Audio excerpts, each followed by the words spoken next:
Hello everyone! We're finished with Illidan's storyline, so it's time for a new Q&A. Let's begin, shall we? Greetings Nobble! Really love your videos, as I am the WoW lore maniac myself. Can you do a little summary about lore behind Darrowshire chain quests? Don't know if you've done it already. It is beautiful, a touching chain quest that I love since I first played WoW. From Melissa Gray. The Battle at Darrowshire is indeed a very touching story, and Cranius has made a very cool song about it. I'll place a link to that video in the description if you want to check it out. Now the questline itself has been updated for the Cataclysm, and it's a little bit different from the classic version, but it's a lot more streamlined, so that's the one we're going to use. Carlin Redpath, brother of Joseph Redpath, is found in the Crown Guard Tower. He was there during the Battle of Darrowshire, and although he was terribly wounded, he was not slain. He was found days later by the Ancients of the Argent Dawn, and they took him in and they healed him. He was so grateful for their aid that he decided to stay with them, but the memory of Darrowshire still haunts him to this day. He has lost several family members, and one of them was his niece, little Pamela Redpath. He asked of us to go to Darrowshire and see what we can find. In the ruins of the town, we find the spirits of the little girl, and she says, "My auntie Marlene told me to stay here in our house, because my father had to go and fight. My father is the bravest man in the whole world. But I've been here for so long, and he hasn't come for me. Sometimes bad people come and whisper to me, and I want my dad to make them go away. But he's not here. And sometimes when it gets dark, I want to play with my doll. But I can't because I left it in town. Will you find my doll for me?" Poor little Pamela, stuck in town, surrounded by evil spirits, whispering dark things, all alone waiting for her daddy to come home. She asks of us to collect her doll and a sword that her daddy used for hunting. She decides that the doll will keep her company, but playing with the sword is not the best idea, so we take it and return to her uncle. Carlin is devastated to find out that his niece not only died, but is also haunting the town. He would do anything to take her place, but unfortunately, that's impossible. There might be something else that we could do though, and we're sent to talk to Chromie, the bronze dragon. Chromie says that it's far too late to help Joseph now, but perhaps we can help him in the past. Yes, that's right, Chromie was one of the first to start messing with the timeline, but apparently changing this exact moment did not spread through the rest of our history. In order to be able to do anything about it, we'll have to collect several artifacts from those who were at the battle, while also picking up the book which tells the original tale of the battle at Darrowshire. The tale goes as follows. Darrowshire, named for the Darrowmere Lake to its west, is a village tucked in the southern foothills of Lordaeron. Known for humble yet hard-working residents, Darrowshire stayed in the background of Lordaeron's history until the Second War. Heroes were made during that war, and heroes were lost. The Battle of Darrowshire took place in the middle of the Second War, when Scourge forces rampaged across Lordaeron. As a side note, I always thought that the war with Scourge and the Arthas and all that storyline for Warcraft 3 was actually called the Third War, not the second one. The second one is when Stormwind has fallen and the Alliance moves to Lordaeron, they form the First Alliance. That's currently said to be the Second War. So I don't know if they retconned this or is this a little mistake. But that's my knowledge behind it. Anyways, Darrowshire was cut off from the bulk of the Alliance forces, but the town was bolstered by a company of troops, a contingent of paladins of the Silver Hand, and a staunch group of local militia led by Captain Joseph Redpath. The Scourge's forces' assaults on Darrowshire were spare. Small groups of marauding skeleton and corpses wandered the outskirts of the village, and they were easily defeated. But the Scourge sensed the defenders' tenacity and responded in kind. Soon after the first wave of attacks, a second wave emerged. Champion ghouls, servants of the ghoul lord Horgus, screamed down from the hills and clashed with beleaguered Darrowshire defenders. The defenders weakened, but were relieved by paladins, disciples of the Silver Hand. Their leader, Davil Crockford, was a native of Darrowshire. He brought his followers to the village when he heard of the impending attack, and together with the defenders they held back the servants of Horgus. When Horgus himself entered the battle, he met with Davil. For many minutes they fought, and Davil eventually prevailed, but he suffered a mortal wound and died soon after defeating the Ghoul Lords. The battle continued, and Captain Redpath led his militia bravely. They might have won that day had the captain not been corrupted by the Death Knight Marduk the Black. In the middle of the fray, Marduk rode up to Redpath, and with black magic he tore loose Redpath's spirits, twisting it into an evil shadow of the brave captain. The corrupted Captain Redpath Redpath then spread its evil taint amongst the defenders of Darrowshire, who betrayed their allies and slaughtered them. They then turned on the town of Darrowshire and killed all who hid in their homes. The remaining Scourge army, along with the corrupted spirit of Captain Redpath, then left the ravaged villa of Darrowshire and tore into Lordaeron, adding to the pain and death of the Second War. Note how it says that they then turned to the town of Darrowshire and killed all who hid in their homes. Is it possible that Joseph killed his own daughter? I don't know for sure, but that's the story behind the battle at Darrowshire. So basically the town was holding up until the Death Knight Marduk corrupted Joseph's soul and turned the defenders of Darrowshire against their allies. This event has already taken place. The corrupted Redpath would later be defeated by the Alliance, but with Chromie's help we're going to change history. Upon placing the bundle of relics in a town square, the battle appears around us. Devil Lightfire still manages to take out Horgus, but he dies from his wounds. Joseph still shows up to ready the defenders, but the Death Knight Marduk shows up and corrupts his soul. This is the key moment that we change, and we take out the corrupted Joseph Redpath, freeing his soul and changing the events at Darrowshire. Joseph begs us for forgiveness, which we of course give him, and Pamela finally gets to see her daddy return home. During Clash of Warcraft, this was the end of all the events, but in the Cataclysm, Pamela gets to join Fiona's caravan, and she will give you a buff. We can only hope that while she's riding on the caravan, that she's finally warm again. Indeed, a very nice and touching story. Thank you for asking this question, it's nice to look it up.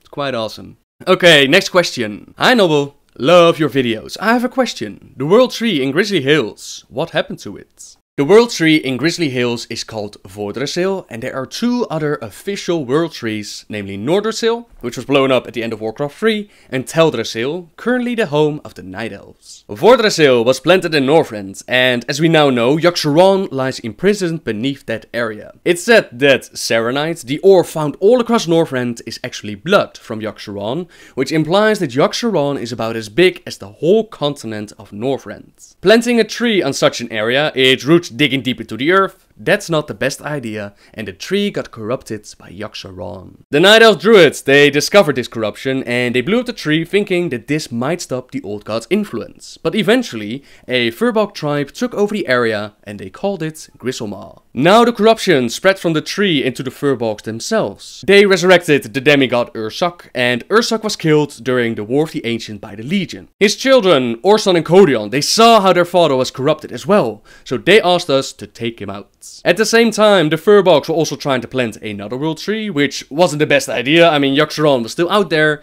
so we killed it all, we stopped them all, and we liberated the spirit of Ursoc. Hiya Noble, this might be a huge question, but the 4 horsemen in Nax, Vanilla Wrath, what's the story behind each of them? Take care and keep up the good work. Unfortunately, there isn't that much of a story behind the 4 horsemen. It's speculated that all horsemen used to be paladins and they were converted into serving the Lich King. You have Thane Cortas, a dwarf who wields the power of flame. Lady Blameau, a human who wields the power of shadow. Sir Ziliak, so strong in his faith that even in undeath the power of the light still heeds his call, and he's very sorry for killing everyone, but he can't disobey the master. The 4th horseman in classic World of Warcraft was Alexandros Mograine. Mograine used to wield the legendary weapon called the Ashbringer, but his son Renaud, he betrayed him and he stabbed him in his back. Mograine was then taken by Kel'Thuzad, tortured and converted into a Death Knight. His other son, Darien Mograine, he gathered a group, he assaulted Naxxramas, he took out several of the horsemen, including his father. The spirit of Mograine still hunted the corrupted Ashbringer though, and he told his son to bring him to Renaud. He then popped out of the weapon, got his revenge, he killed Renaud right there, and he returned into the blade. Darien would live on to see Kel'Thuzad attack Lighthope Chapel, and he would stab himself with the Ashbringer in a great act of sacrifice to save them all. This action did save the day. His sacrifice had to heaven open up with the light and decimate the Scourge army, but it came at a great price, since Kel'Thuzad he now took Darien and he converted him into a Death Knight. Lady Blameau and Thane Cortas, they were taken out in the comic, but all 3 of them would return as the horsemen, and either they survived the encounter or they were resurrected. Mograine did remain dead, and his son Darien didn't take up the 4th spot as a horseman. No, this spot was taken up by Baron Rivendare. Rivendare used to be a boss in Strathhome back in Classic. He was a friend to Kel'Thuzad, and he gave himself willingly to the Lich King. Apparently he did such a great job that he rose up in ranks and he became one of the 4 horsemen. Not sure if my question got to you, so I'm reposting it. So, do you know if there's any lore involved with the spirit healers, or are they just there for gameplay reasons? I'd love it if you could make a video about them, since they play such a big lore for newbies like me. Love your videos, like everyone, Gabor Silvazi. Spirit healers don't really have a place in the lore, since if they did, nobody would die and there wouldn't be any real threats. That's why I put the spirit healer in the game mechanics corner, but there is one funny questline which involves a spirit healer. In Azura, Kalecgos is trying to find blue dragons since Malygos is dead and the black dragonflight is on the attack, so any help is appreciated. We're sent out to find this blue dragon called Azerugos, which used to be a world boss during Classic World of Warcraft, and he was part of the questline for the scepter to open up Ankirai. These days he has decided to hang out in the spirit world, where he developed a romantic relation with the spirit healer Anara. He knows full well that things will probably never be, since they're from two completely different realms, not to mention the physical problems, so after some convincing, he decides to leave Anara and help Kaleik.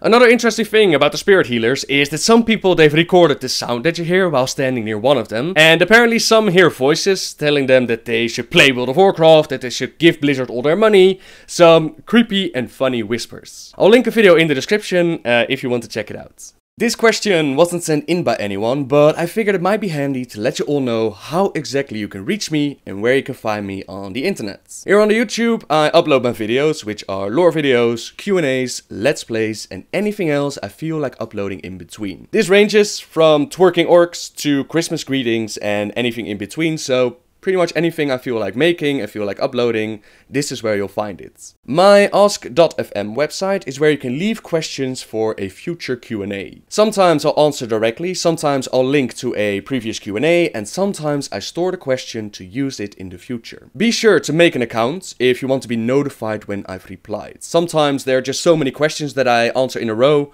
If you don't have an account, it's very hard to find your question. Some have mistaken this for a place where I instantly answer all of your questions. This is not the place for that. This is mainly for Q&A questions, and you can also leave them on the YouTube video itself. The latest Q&A, if you leave a comment, I go through them when I make a new Q&A video, and I try to find some good questions. Now, a better place for asking me questions directly is Twitter, where I usually post quick updates. I let you know what I'm doing, let you know what I'm eating, retweet a couple of important things, you know, the usual Twitter things. You can ask me questions here, but sometimes I get so many notifications that I don't catch them all, so for that I have my Facebook. Facebook is the place where I leave bigger messages, where I link some pictures, some videos, and the beauty of Facebook is that it's easier to go back and find old messages. I usually go through all of them once or twice a week, so I might not respond instantly, but I do my best to respond to everybody. I also stream on Twitch at least once a week, but I don't have a regular streaming schedule. It really comes down to how much time I have that week for streaming, but like I said, you'll find me there at least once a week,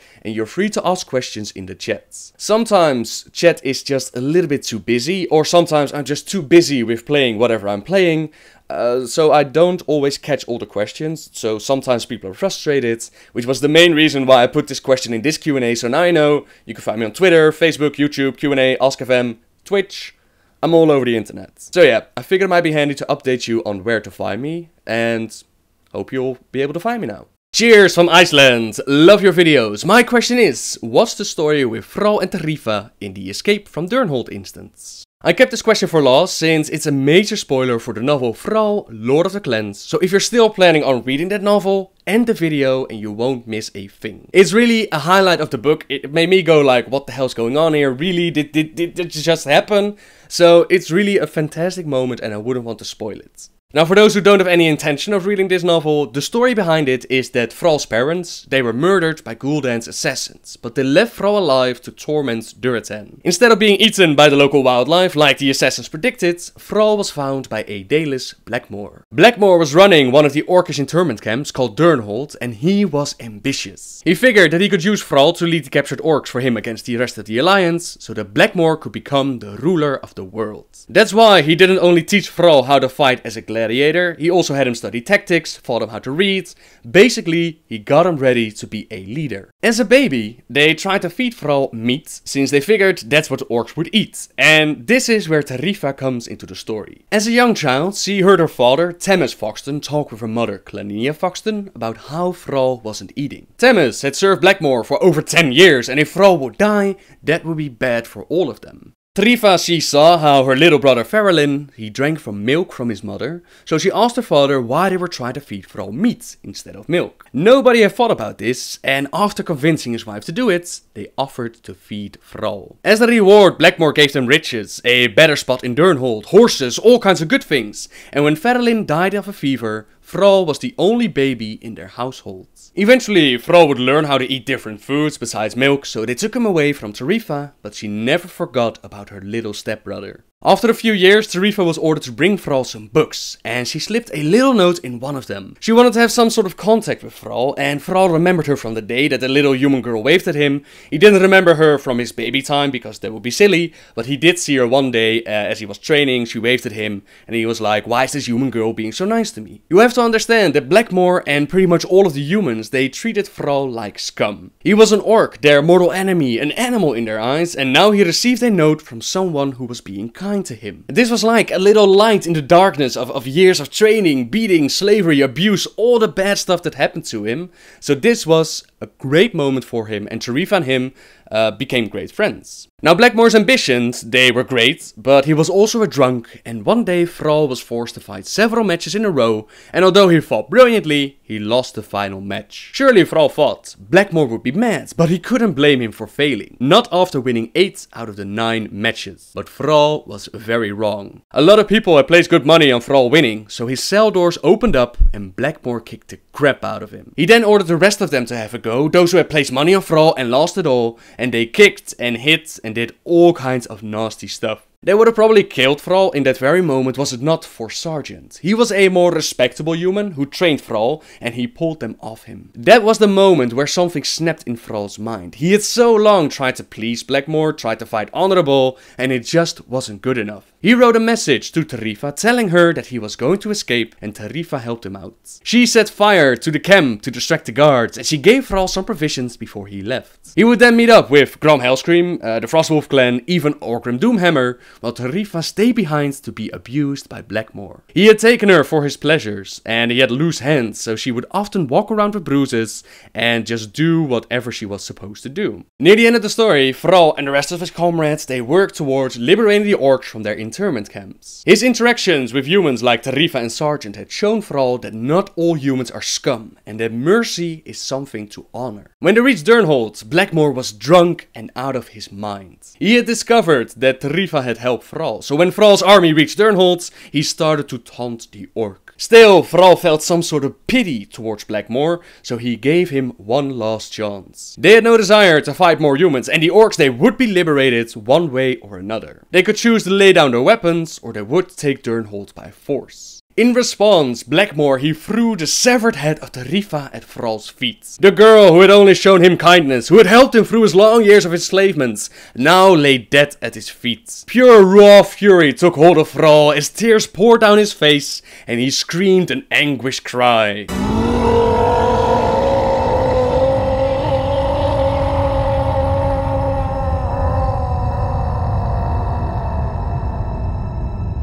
Blackmoor thought that he had broken Thrall, but instead he had only angered him. Thrall and 2,000 orcs backing him up, they started to stomp their feet on the ground, and at first it only shook a little. But Thrall used his shamanistic powers to bring that hellhole to the ground. In the end, he found Blackmoor, and despite his vile actions, he still gave him a fair chance at a fight. Blackmoor lost the fight, Durnhold was destroyed, the orcs were liberated, and Thrall let Sergeant and those that surrendered go. After this, he would resume his journey with the Horde, but the lessons from Taretha, the grief and joy, would be with him forever.